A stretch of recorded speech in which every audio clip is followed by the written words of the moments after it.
all the more traditional oratorical elements, stylistically, in terms of accuracy, in terms of research and facts. It's all kind of going to be coming back in the Biden era. Oh my God, actual verifiable facts. We're going to have to get used to that too. We're going to have to talk about policy and real stuff. Oh my God, it'll be so boring. Let me just grab a good pen. Welcome to Punchlines, and today we are talking with Alexandra Levine, who is the tech reporter for Politico and the host and the author of the Morning Tech newsletter.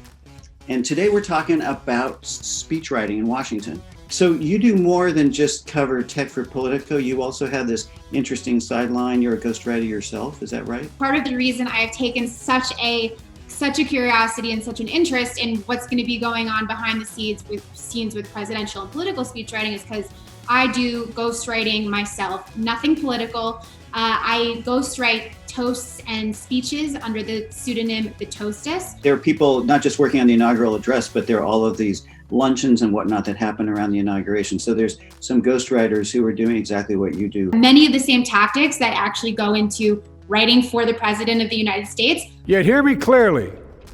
This agreement must not lead to disunion. Could very well be used to make the perfect wedding toast for somebody. So who are these people? I mean, how do you become a speechwriter? Where do they come from? There's really a whole cottage industry that has been built in Washington, D.C. around this. This whole industry of people who are devoted to wordsmithing speeches so that politicians, public figures can sound smart and witty. Most of what you are going to be hearing has not actually written by the person who's going to be speaking it.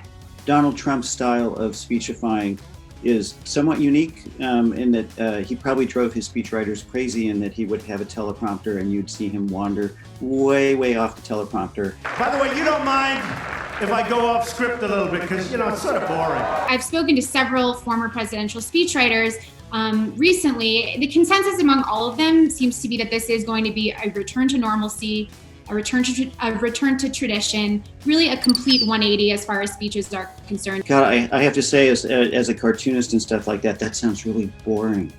I mean, for those of us that have been feeding off of all of the crazy misspoken things that have come out of Trump's mouth, it's going to get really boring for some of us. One of the other things I think about with Trump, and when I think about listening to him over the last 4 years, is that he's not funny. He doesn't ever use humor. And it strikes me that humor is a big part of an effective speech. I interviewed recently the Bill Clinton's humor writer. He said the first rule of political humor is to try to co-opt the power of laughter so that you can make the humor work for you. As a tech reporter, you must be interested in sort of the new frontiers of presidential communication. Twitter, obviously, and social media. The precedent has been set for crazy, unedited, non-speech, no ghostwriters involved in your personal Twitter account. Biden's probably not going to be doing that, right? You don't see anything in all caps on Biden's feed. You don't see anything misspelled on Biden's feed. They're very carefully curating the messaging that's coming out of the White House already. And my assumption is that that's only going to continue.